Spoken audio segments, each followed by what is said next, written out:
Kembali lagi Mimin lanjutkan. Bab 68-69.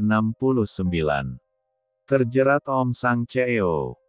Di bawah, Alex dan Zain sudah sampai di hotel. Mereka segera menuju ke resepsionis.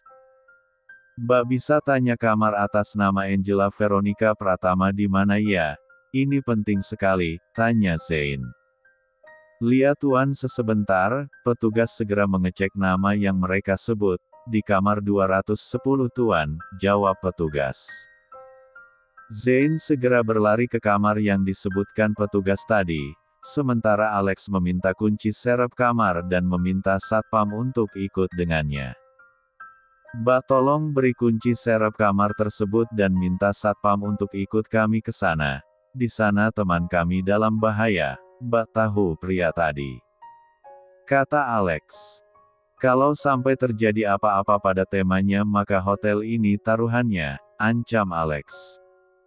Petugas itu ketakutan dan segera memberikan kunci kamar 210 tersebut ke Alex, serta segera memanggil satpam. Alex segera menyusul Zain. Di kamar Kimi terus berusaha sadar, dia menggigit apapun yang kena. Bahkan B1 bir serta L1 dahnya. Kevin mengangkatnya ke K4 sur, dia yakin OP4T itu sudah bereaksi. Dia menggunting kaos yang dikenakan Kimi, tangannya mulai mer-4 bab pundak Kimi, dia L1 dahnya mulai menjilat L3 her belakang Kimi. Sementara Kimi terus berteriak dia memukulkan kepalanya ke kepala Kevin dengan keras. Sontak Kevin merasa pusing, sama halnya dengan Kimi, tapi Kimi terus berusaha. Dia menggesekkan tangannya yang terborgol itu ke Kevin, dan terus berusaha menghindar serta berteriak-teriak. Kimi tidak peduli suaranya habis, siapa tahu akan ada yang mendengarnya. Sementara Zain sudah berada di depan pintu, Zain berusaha mendobrak pintu tersebut, tapi belum juga berhasil. Sampai Alex datang, Alex segera membuka pintu dengan kunci cadangan tersebut, kamar itu berantakan, serta suara teriakan Kimi terus menggema. Zain, tolong aku, Hanik teriak Kimi yang lebih dulu melihat mereka. Zain segera mendekat dan memukul Kevin dengan keras dia menarik tubuh Kevin dan membantingnya ke lantai, Zain jadi kalap dan terus memukuli Kevin, hingga mukanya bonyok.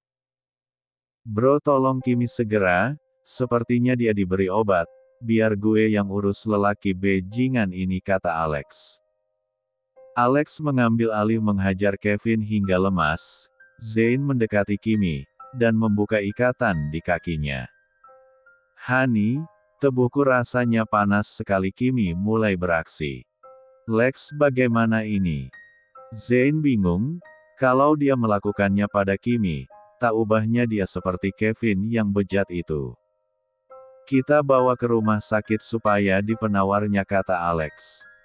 Zain segera menggendong Kimi seperti karung beras karena tangannya masih terborgol. Sementara Alex menarik paksa tubuh lemah Kevin yang sudah babak belur, di luar mereka bertemu dengan dua orang satpam serta Sandi dan Sania. Zain apa yang terjadi? Tanya Sandi. Si brengsek ini akan memerkosa Kimi, dia sudah memberi obat per-4 engsang ke tubuh Kimi. Zain harus bawa Kimi ke rumah sakit dan mendapat penawarnya Zain berlari keluar. Alex menyerahkan Kevin ke satpam supaya diurus lebih lanjut, dan segera menyusul Zain. Sandi yang geram dengan si Kevin menambah pukulannya, dengan tenaga super Sandi memukul muka Kevin hingga dua giginya copot, lalu dadanya, Kevin yang sudah kesakitan dan lemas, memuntahkan D4 rah segar dari mulutnya, karena pukulan Sandi tepat mengenai ulu hatinya. Pi ayo kita susul Zain, biar pria brengsek ini satpam yang urus, ucap Mami. Bawa pria bejat ini ke kantor polisi Pak. Perintah Sandi. Baik Tuan, biar kami yang mengurusnya. Zain meletakkan Kimi di kursi belakang bersamanya, sementara Alex yang mengemudi seperti seorang pembalap. Hani panas, buka borgolnya, Kimi menggeliat seperti cacing kepanasan. Bertahan sayang, kita akan mendapatkan penawarnya. Kimi mengendus tubuh Zain. Melihat Zain H4 seratnya naik, dia mendekati Zain dan meng-1 Zain, Kimi XXY. B1 bir Zain dengan liar, Zain membalas perlakuan Kimi. Untuk meredam Kimi, dia mem-3 luk Kimi erat, sementara Alex yang menyaksikan itu menelan Slavinanya kasar. Dia semakin kencang mengemudikan mobilnya supaya segera sampai di rumah sakit. Begitu sampai Zain segera menutup tubuh Kimi dengan jaket, karena kaos Kimi yang sudah robek digunting oleh Kevin tadi. Dan segera menggendong Kimi ke IGD. Dokter tolong tunangan saya dok, kami butuh penawar. Dia diberi obat per 4 engsang dosis tinggi dok, teriak Zain. Dokter jaga segera bertindak, perawat mengikat tubuh Kimi supaya tidak bergerak, sementara dokter segera mencari obat untuk menawarkan R4-4-ngan itu. Mereka juga memberi obat tidur untuk Kimi, sambil menunggu penawarnya bereaksi. Tak lama kemudian tubuh Kimi lemas dan dia tertidur. Barulah mereka melepas ikatan Kimi. Tuan, di mana kunci borgol tangannya? Dia sudah tidur, sambil membiarkan penawarnya bereaksi. Kalau kami tidak menyuntikkan OP4T tidur dia akan merasakan sakit yang lebih, dan akan terus bergerak kata dokter. Kami tidak punya kuncinya, penjahat itu yang memborgolnya kata Zain. Mereka segera mencari alat untuk membuka borgol di tangan Kimi. Ini dosis yang cukup tinggi tuan, kenapa tidak Anda sendiri yang menolongnya tuan? Tanya dokter heran, biasanya orang lain akan menggunakan cara hubungan B4 dan untuk melepaskan H4 serat si korban. Kalau saya melakukannya berarti saya sama bejatnya seperti penjahat itu. Dia memang tunangan saya tapi saya tidak akan merusak orang yang saya cintai dok, jawab Zain tegas. Bagus tuan, Anda memang calon suami yang baik, dokter menepuk punggung Zain. Setelah mereka berhasil melepas borgol tersebut Kimi dipindahkan ke ruang VVIP. Sandi dan Sania juga sudah tiba saat Kimi akan dipindah ke ruangan. Bagaimana nak? Tanya Sandi. Dia sudah tidur, dan penawarnya mulai bekerja jawab Zain. Alhamdulillah, Allah telah mengingatkan kita nak Zain, papi khawatir sekali dengan keadaannya, kalau sampai terjadi sesuatu dengan Kimi, papi tidak akan memaafkannya, walaupun dia juga menantu papi, lebih baik Angel menjadi janda daripada memiliki suami bejat seperti dia, kesal papi. Bagaimana si Kevin Tanya Zain. Satpam membawanya ke kantor polisi. Aku tidak akan membiarkannya hidup tenang, akan kubuat dia menyesal seumur hidupnya.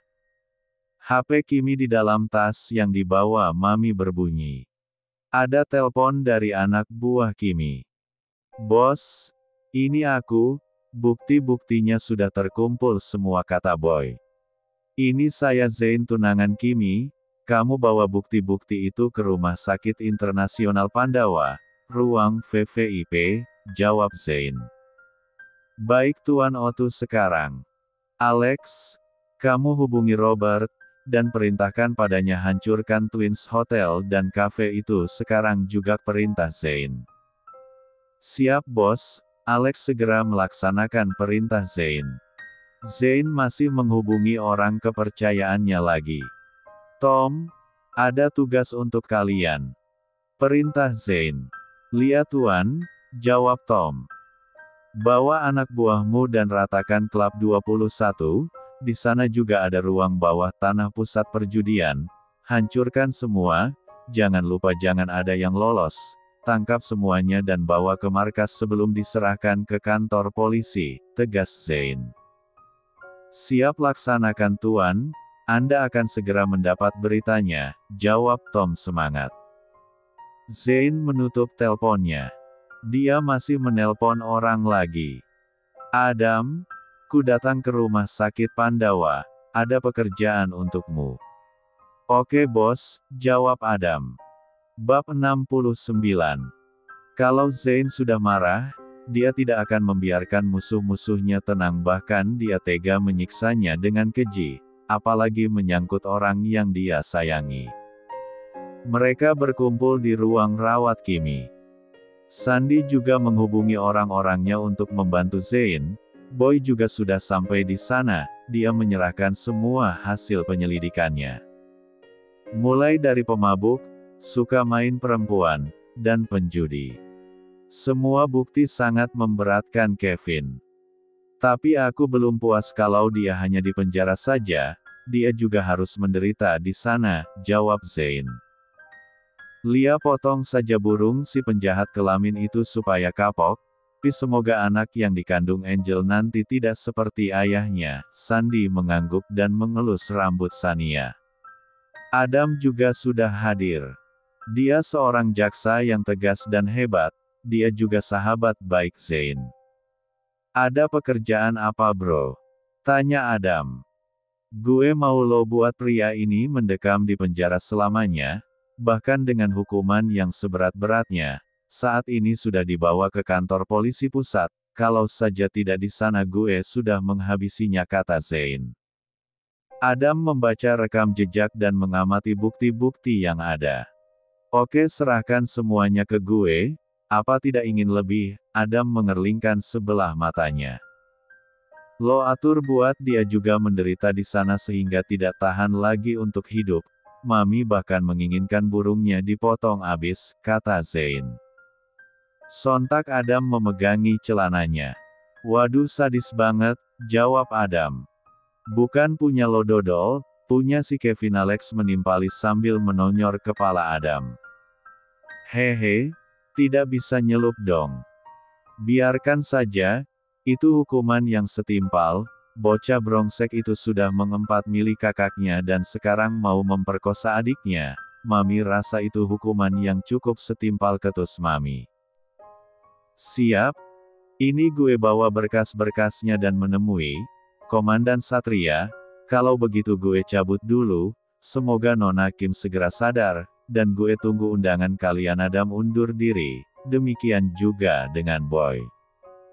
Lex, kamu juga sebaiknya pulang, besok lo handle perusahaan, dan bawakan laptop gue ke sini. Pinta Zane. Oke, gue cabut, salam buat Kimi, semoga dia baik-baik saja. Alex juga pamit. Nak Zane, sebaiknya juga pulang, biar kami yang menjaganya, kamu pasti lelah, kata Sandy. Tidak Pi, Zane tidak akan tenang sebelum mengetahui perkembangan Kimi, jawab Zane. Mereka bertiga membagi tempat menjaga Kimi. Mami tidur di ran, yang bersama Kimi. Dia membelai putrinya dengan kasih sayang. Sayang, kamu yang kuat ya, kami semua mengkhawatirkan kamu nak. Semoga setelah ini kehidupan kita akan menjadi lebih baik. Dia mengecup pucuk kepala Kimi, mengusap keringat di dahi Kimi. Tubuhnya diam, tapi mungkin di dalam obat perempat engsang dan penawarnya masih berperang, sehingga Kimi masih mengeluarkan banyak keringat. Dengan telaten Mami mengusap keringat itu dengan handuk. Sementara Papi dan Zane beristirahat di sofa. Kevin dibawa satpam ke kantor polisi pusat di Jakarta dengan keadaan yang memprihatinkan. Tubuhnya babak belur, gigi copot dan mungkin ada beberapa tulang yang retak di tubuhnya.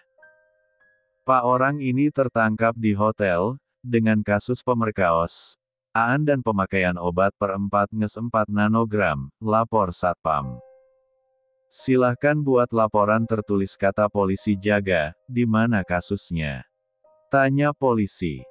Di Star Hotel, tadi keluarga korban datang ke sana dan sekarang korban sedang dilarikan ke rumah sakit untuk mendapat penawarnya.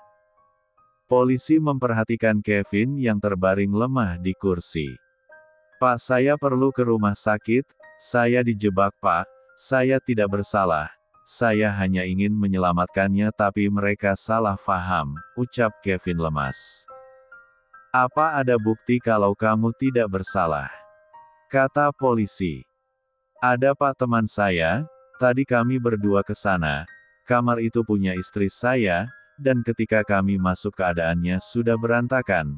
Teman saya mengejar pelaku, saya mencoba membuka ikatan gadis itu, tapi dua orang datang, menghajar saya habis-habisan, ayahnya juga. Mana mungkin Pak saya tega menyakiti keluarga saya sendiri. Dia adik kandung dari istri saya Pak, saya sangat mencintai istri saya, tolong lepaskan saya. Kami akan memanggil dokter tapi kami perlu kesaksian korban dulu, sementara kami tahan, ucap polisi. Kalau begitu biarkan saya menghubungi istri saya Pak, supaya menyiapkan pengacara, bela Kevin. Oke. Kamu boleh menelpon keluarga dan pengacaramu. Polisi memberikan gagang telepon ke Kevin untuk menelpon. Dengan sekuat tenaga, Kevin bangkit dari tempatnya dan menelpon Angela. Halo, suara Angela. Sayang, ini aku, Kevin, aku di penjara pusat. Tolong aku sayang, aku dijebak adikmu. Bawa pengacara terbaik ya. Suara Kevin tersendat-sendat, karena menahan sakit, kemudian dia ambruk lagi. Seorang perawat datang, mengobati luka dia ala kadarnya, di dalam sel sementara, karena setelah menelpon dia dimasukkan ke sel untuk ditindak lebih lanjut. Tak lama Angel dan orang tua Kevin datang bersama pengacara keluarga. Di mana suami saya Pak?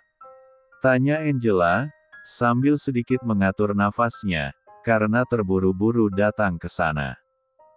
Polisi menunjuk ke sel tahanan di mana Kevin terbaring lemah, tangannya diinfus. Sayang, panggil Angela. Kevin, apa yang terjadi nak? Ibu Kevin. Polisi membuka pintu sel dan membiarkan mereka menemui Kevin. Angela langsung memburu Kevin dan menangis di sampingnya. Hik. Pak, kenapa sampai seperti ini keadaannya? Apa yang sebenarnya terjadi? Kenapa tidak dirawat di rumah sakit? Tanya Tuan Sanjaya. Dia dibawa Satpam Hotel Star kemari dengan kondisi seperti itu, karena kasus pemerkosaan dan pemakaian OP4T/4/4, jawab polisi tegas. Astaga Kevin, apa yang kamu lakukan? Lihat istrimu sedang hamil, kamu. Tuan Sanjaya meremas rambutnya. Pak, kami akan membawanya ke rumah sakit, dia bisa mati kalau dibiarkan terus, kata pengacara. Kami masih menunggu kedatangan komandan kami Tuan, harap maklum, biar komandan yang memutuskan, jawab polisi kembali. Tapi kalau terjadi sesuatu kami bisa menuntut kepolisian atas tuduhan kelalaian, menangani narapidana, jawab pengacara. Tidak, suamiku bukan narapidana, ini pasti ada kesalahpahaman, ucap Angela. Lia, Kevin tidak mungkin memerkosa, siapa korbannya? Tanya ibu Kevin. Korban atas nama Nona Kimberly, jawab polisi. Astaga, ucap Sanjaya lemas. Ini salah paham Pak, tadi suami saya bilang kalau dirinya dijebak, pasti si Kimberly yang menjebaknya. Karena dia belum move on dari Kevin, kata Angel di depan polisi jaga. Nanti Nyonya dan Tuan bisa mengajukan pembelaan saat interogasi, tapi itu bukan wewenang saya cuma bawahan dan piket jaga, selebihnya kalian bisa menunggu komandan datang, beliau masih dalam perjalanan, ucap polisi jaga. Di saat itu komandan polisi datang bersama Adam. Mereka langsung menuju ke sel Kevin dan memeriksa keadaan Kevin yang terkapar lemah.